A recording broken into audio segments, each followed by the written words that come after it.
조인섭 변호사의 상담소.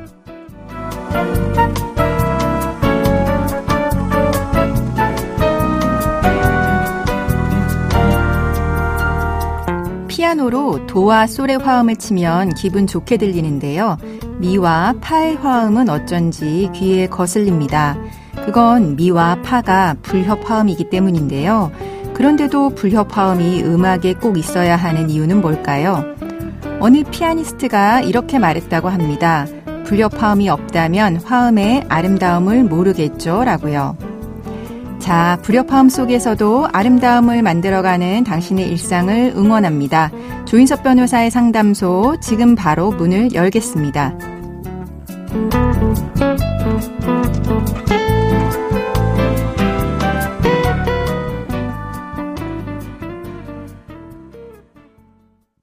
당신을 위한 로하우스 조담소 이명인 변호사와 함께합니다. 안녕하세요. 안녕하세요. 법무법인 신세계로 이명인 변호사입니다. 오늘은 어떤 고민이 기다리고 있는지 먼저 사연부터 알아보겠습니다.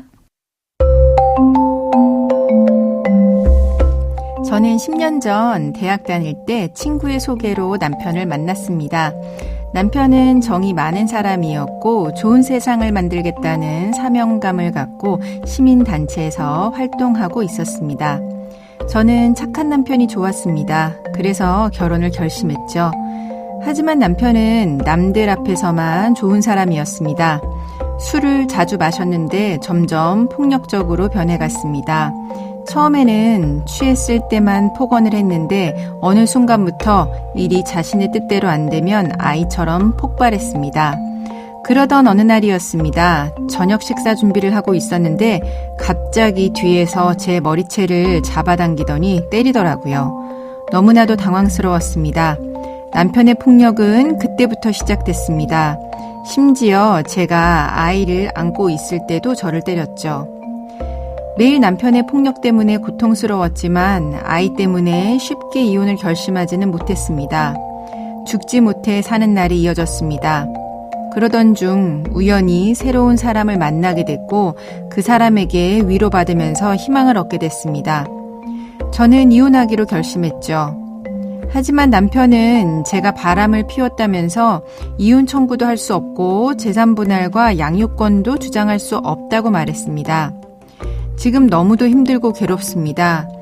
10여 년간 견뎌온 폭언과 폭력에 대한 배상은커녕 이혼도 어렵고 아이를 데려갈 수 없다고 하니까 어떻게 해야 할지 모르겠습니다. 이혼을 포기하고 위선적이고 폭력적인 남편과 계속 살아야 하는 걸까요?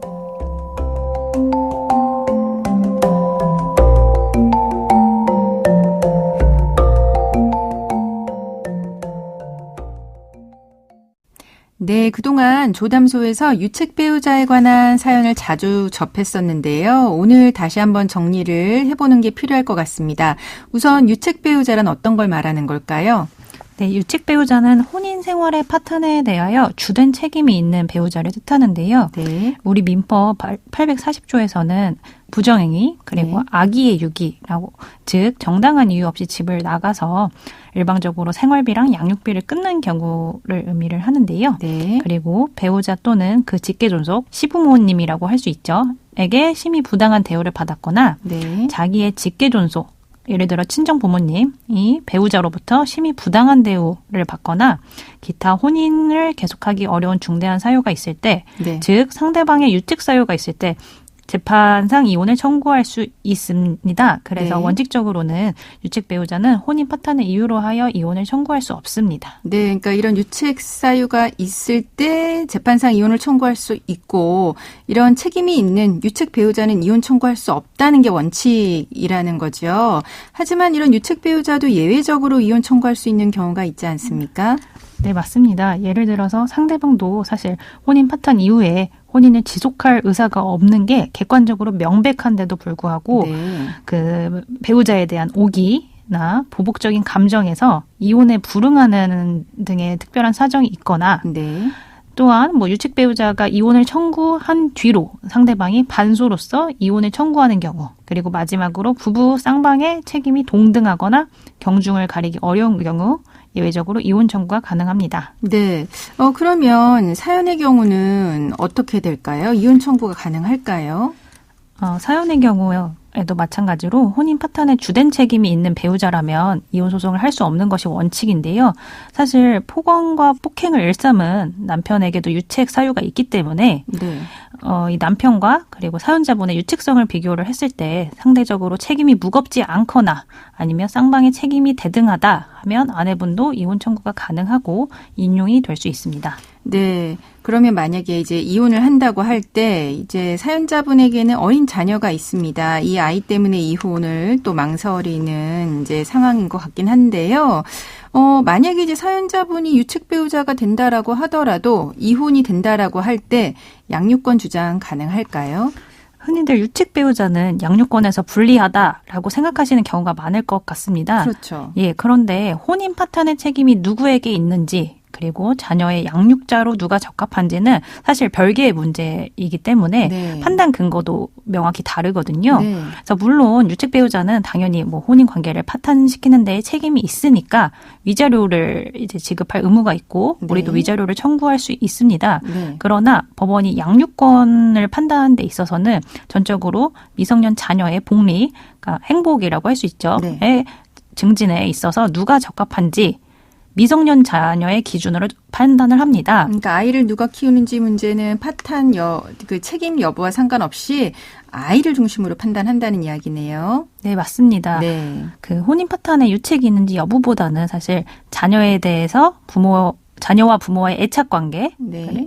그리고 자녀의 의사, 네. 그리고 둘 중에 누가 이제 주 양육자로서 자녀를 양육해 왔는지, 네. 그리고 앞으로 자녀가 지내게 될 양육 환경은 어떤지, 그리고 자녀의 연령은 어느 정도인지, 뭐 부모의 재산 상황 등 아이와 관련된 여러 가지 사정들을 고려를 합니다. 그래서 이러한 사항들을 종합적으로 검토를 했을 때 네. 유책 배우자라 할지라도 자녀를 양육하는 것이 자녀의 복리에 부합하다면 친권 및 양육권자로 충분히 지정이 될 수 있습니다. 네, 그러니까 유책 배우자도 친권 양육권자로 지정이 될 수 있다라는 이야기네요. 그리고 또 이런 점 궁금해하실 분들 많을 것 같은데요. 유책 배우자 재산 분할 청구할 수 있을까요? 네, 재산 분할은 사실 부부가 혼인 중에 공동으로 형성한 재산을 각자 기여한 바에 따라서 청산하고 분배하는 개념인데요. 네. 그래서 재산 분할 청구권은 혼인 파탄의 책임이 누구에게 있는지와 관련 없이 부부 일방이 상대방에게 당연히 청구할 수 있는 권리입니다. 네. 즉 혼인이 파탄되는데 책임이 있는 유책 배우자라 할지라도 재산 분할을 청구할 수 있습니다. 네, 근데 이제 일반 상식적으로 이런 어떤 유책성이 있다라고 하면 재산 분할의 비율에 영향을 미치지 않을까 이렇게 생각하시는데 그건 또 어떨까요? 사실 그런 생각과는 다르게 네. 우리 기존 하급심 실무에서는요. 배우자의 부정행위와 재산분할의 비율을 별개로 봤었습니다. 네. 그래서 재산분할 비율을 산정하는 데 있어서 배우자의 부정행위를 판단 근거로서 고려하지 않는 게 일반적이었는데요. 네. 네, 즉 배우자의 부정행위는 위자료 청구에서 위자료 인정 여부와 위자료 액수를 정하는 데 있어서 고려 대상에 불과했었습니다. 네.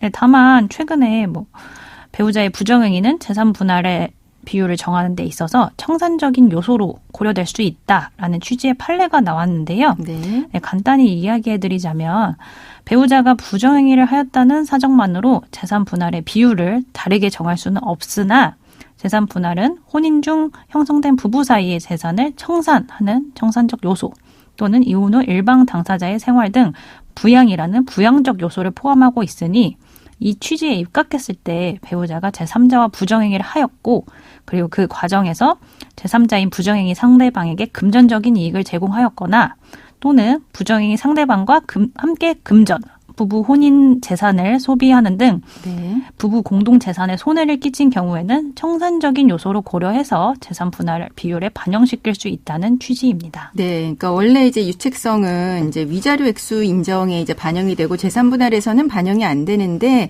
최근에는 이런 유책성 부분을 재산 분할 비율에서 청산적 요소나 부양적 요소의 하나로 이제 좀 고려를 해서 재산 분할 비율 참작에 약간 이제 고려하고 있다 이런 취지시네요.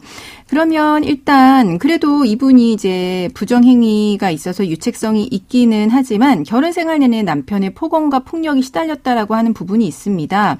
만약에 녹음한 파일이나 동영상 같은 자료가 있다면 좀 유리할 수도 있고 그 남편을 법적으로 처벌할 수 있지 않을까요? 네, 당연히 이혼 소송의 증거로서 제출이 가능하고요. 네. 그리고 형사 처벌이 가능합니다. 네. 사실 폭행이나 폭언을 당하셨을 당시 바로 경찰에 신고를 하고 네. 당시 기록을 놓으시는 게 좋은데 뭐 여러 사정상 즉시 신고가 어렵다 하시면 폭행 당시에 이제 사진, 동영상, 당시에 이제 당사자들 간의 대화를 녹음한 녹취 파일, 네. 그리고 이후 병원 진료를 받아서 진단서 등을 발급받으시면 네.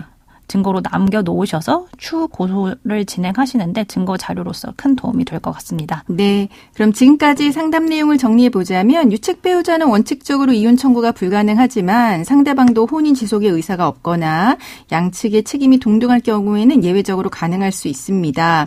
이러한 유책 배우자라고 하더라도 친권 양육권자 지정이 있어서 불리하지는 않고요. 또한 재산분할 청구할 수 있고 재산분할의 비율에 유책성 여부가 큰 영향을 미치는 것은 아니지만, 네, 최근에는 이제 청산적인 요소나 부양적 요소로 고려될 수 있다라고 하는 부분까지 알려드렸습니다. 지금까지 이명인 변호사와 함께했습니다. 네, 감사합니다. 조인섭 변호사의 상담소는 유튜브를 통해서 다시 듣게 하실 수 있습니다. 궁금한 점이나 건의할 사항이 있으면 댓글을 달아주세요.